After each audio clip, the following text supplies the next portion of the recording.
Can Burkina Faso teach Europe lessons about how to make progress without exploiting anyone? Burkina Faso, a small landlocked nation that most global powers barely acknowledged, is flipping the world order. It is becoming the world's next global superpower, replacing Europe. Under the leadership of Captain Ibrahim Traore, Burkina Faso is emerging as an unstoppable force that even the mighty West cannot challenge. What's more shocking? This transformation is happening without the need for Western approval, aid, or intervention.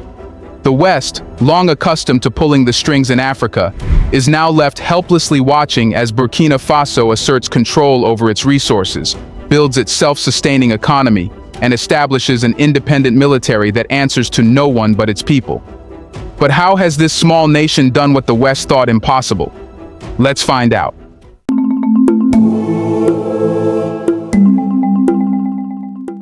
So, how did Burkina Faso take control of its resources? A decision made solely to put our country back on the right track and to bring together our forces to fight for the territorial integrity of our country, the recovery of our country, and the sovereignty of our country. Lorsque nous prenons par exemple le volet de l'orpaillage, votre thème en dit long sur l'employabilité des jeunes en milieu rural. Beaucoup de nos jeunes se retrouvent aujourd'hui sur les sites artisanaux de production, dans des conditions les plus pénibles. C'est peut-être ce qui s'est passé en Europe ou en Amérique dans les années 1800, lorsque les hommes rentrent eux-mêmes dans des galeries, qu'ils creusent eux-mêmes pour sortir le minerai. Nos jeunes continuent de vivre cela, au péril de leur vie. Nous essayons aujourd'hui de moderniser un peu. C'est à l'issue de ça que nous avons créé donc la SONASP, une société qui va se permettre de pouvoir exploiter et de commercialiser nos substances précieuses, notamment l'or. It all began with a single revolutionary decision that would reshape Burkina Faso's future and ripple across Africa. For years, Western corporations had free rein in Burkina Faso, tapping into its vast gold and mineral reserves, while the local communities were left with little more than poisoned land and shattered dreams. These corporations operated as if Burkina Faso was theirs to exploit, leaving nothing but destruction in their wake. But that was about to change, dramatically. Captain Ibrahim Traore, a bold and determined leader, knew that the country's resources were being siphoned off, with the people of Burkina Faso reaping almost none of the rewards. He saw this as more than just a national issue. It was an issue of dignity, sovereignty, and justice. The turning point came when Traore's government implemented sweeping reforms to the nation's mining code. These weren't just legal tweaks. They were a complete reset of how Burkina Faso dealt with its most valuable assets. Here's where it gets interesting. One of the most powerful provisions in this new mining code was the demand for transparency. Burkina Faso wasn't going to let foreign companies hide behind shell corporations and shady agreements anymore. They required these companies to reveal their true ownership, who was profiting off their land. This transparency sent shockwaves through the industry, shaking up the established order. However, the real genius of Traore's reforms lay in the concept of local revenue sharing. For the first time, 20% of the taxes collected from these mining operations were channeled directly to local communities. Let that sink in. It meant that instead of just watching as their land was exploited and ravaged, people could finally see tangible benefits flowing back into their towns and villages. Municipal and regional authorities suddenly had the resources to invest in infrastructure, schools, healthcare, and community projects that had long been neglected. This wasn't just an economic reform. It was a declaration of independence. Burkina Faso was standing up and saying, "We're not a resource colony anymore." The reforms were so groundbreaking that they sent ripples across the entire continent. Other nations like Ghana, Tanzania, and South Africa were paying close attention, realizing that they too could seize control of their resources and finally ensure their people benefited from their land's wealth. Burkina Faso's reforms didn't just shake up the mining sector, they sparked a movement. The term resource nationalism might sound technical, but at its core, it's a powerful idea. That a country's resources should benefit its people first and foremost. This idea has long been resisted by the West, for obvious reasons, because it challenges the entire system of economic exploitation that has been in place for centuries. But now, the tide is turning. Burkina Faso's bold move to reclaim its wealth from foreign corporations has opened the door for other African nations to do the same. Suddenly, the continent is waking up to the possibility of a future where it no longer has to play by the rules of global powers who have long dominated its resources. Instead, Africa is writing its own rules, and Burkina Faso is leading the charge. This is about more than just taxes and ownership. It's about shifting the balance of power. The West, once secure in its dominance, is now being forced to rethink its approach. They can no longer operate with impunity, siphoning off Africa's wealth while leaving the people who live there with little more than the scraps. Burkina Faso's stance is a signal that this era of exploitation is coming to an end. While taking back control of its resources was a monumental step, Burkina Faso's revolution didn't stop there. The country is now achieving something even more remarkable: feeding its people without begging for Western aid. And how is Burkina Faso achieving food self-sufficiency without Western aid? Here's a reminder to please like and share the video and subscribe to our channel to watch more videos on Black culture, history, civilization, and identity. Let's continue now. For decades, Western nations have operated under the assumption that Africa would always rely on them for survival. Foreign aid, NGOs, and international relief efforts have long been touted as the only lifeline for African nations facing food insecurity. Burkina Faso is shattering this myth with a bold and transformative agricultural strategy that is not only reducing dependency on aid, but also positioning the country as a model of food sovereignty. In May 2024, Captain Traore's government made a game-changing investment. Over 78 billion FCFA worth of agricultural equipment was distributed to local farmers. This investment included tractors, motor pumps, tillers, and other essential farming tools. It wasn't a one-off gesture of goodwill. It was part of a comprehensive plan, the Agro-Pastoral and Fisheries Offensive 2023-2025, aimed at revolutionizing the country's agricultural sector. The goal was simple but profound: Burkina Faso would feed itself. The impact of this initiative has been nothing short of remarkable. With this new equipment, farmers across the country are producing food on an unprecedented scale. The days of relying on foreign food aid are rapidly fading, as Burkina Faso moves closer and closer to self-sufficiency. But what's more impressive is the sustainability of this strategy. The government hasn't just thrown money at the problem. They've empowered farmers to adopt more sustainable agricultural practices that ensure long-term food security. For instance, organizations like Solidar Suisse have been working alongside Burkina Faso's government to introduce innovative farming techniques, such as half-moons for water conservation. These techniques have allowed farmers to reclaim land that was once barren due to desertification and climate change. The results speak for themselves.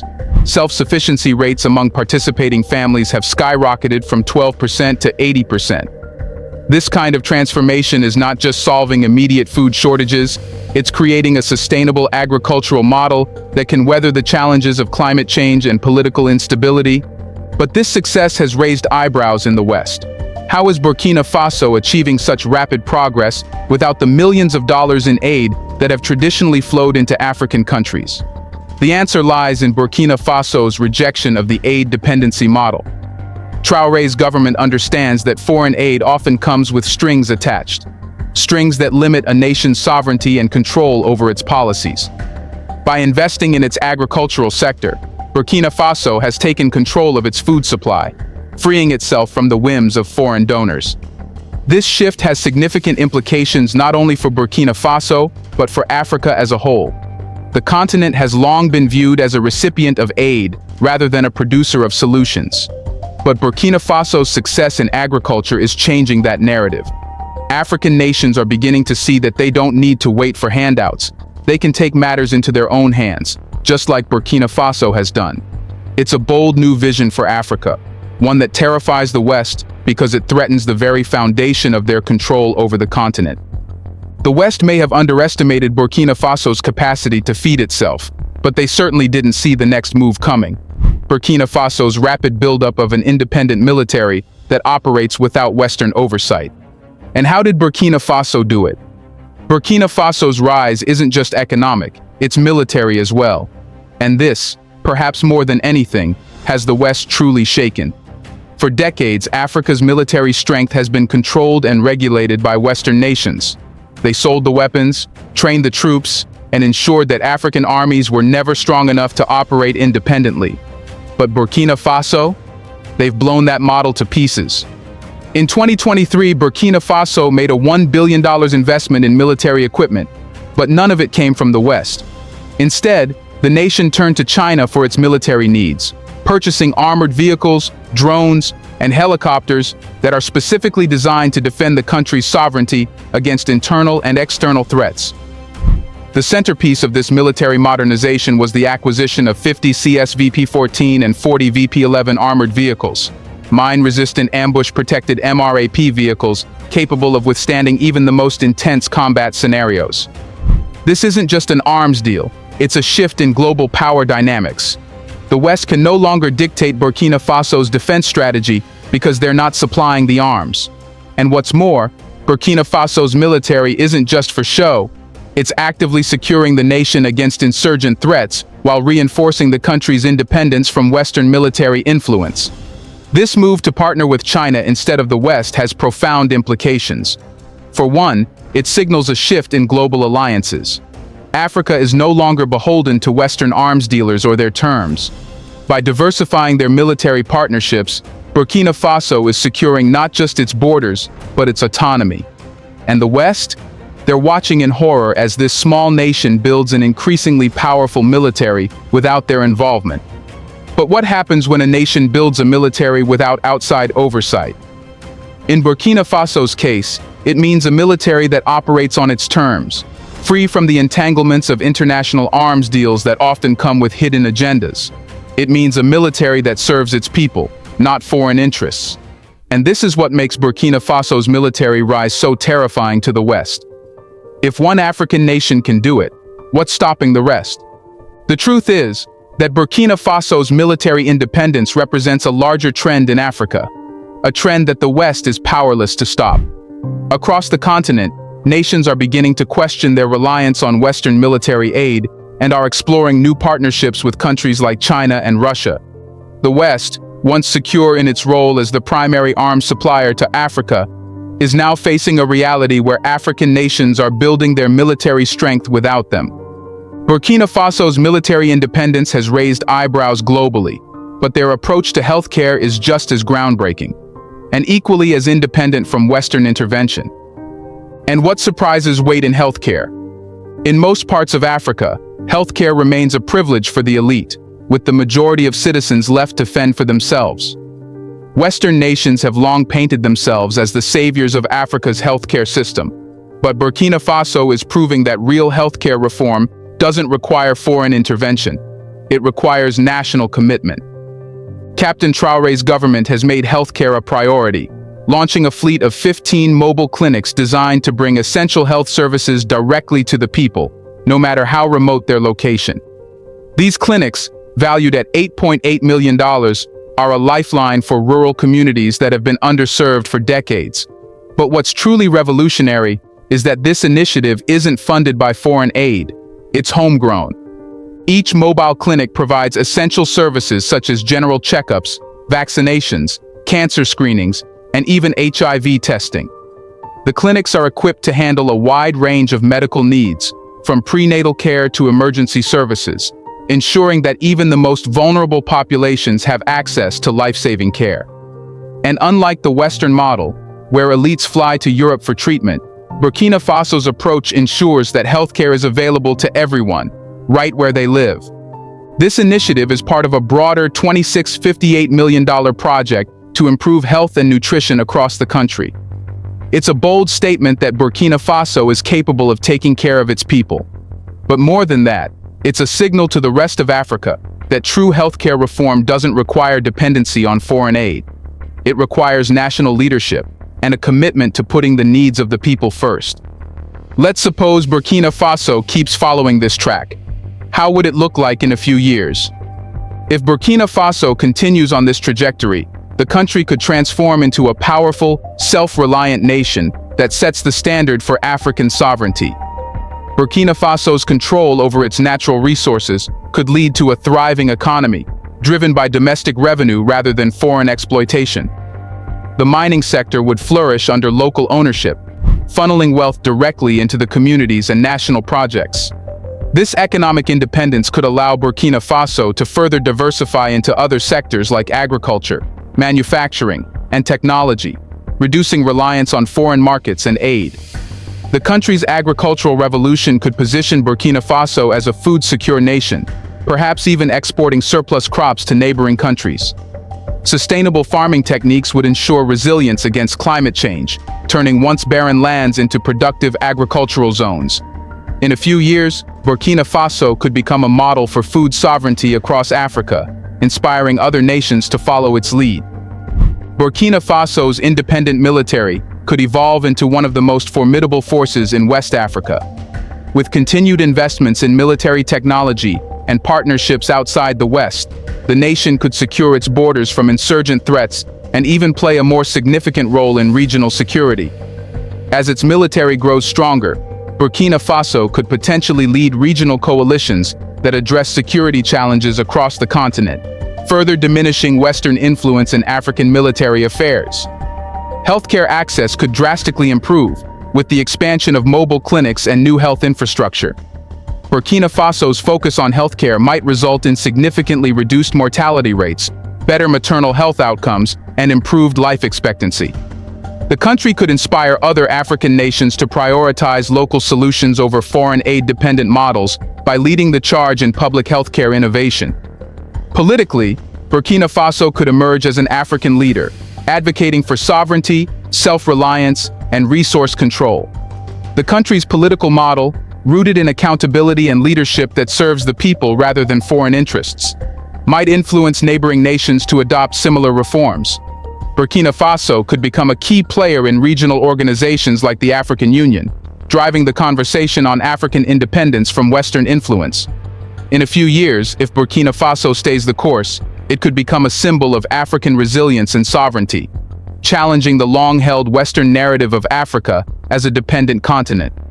The country could not only secure its future, but also light the path for a new era of African empowerment and leadership on the global stage. In the end, the question is, what does Burkina Faso's success mean for Africa as a whole?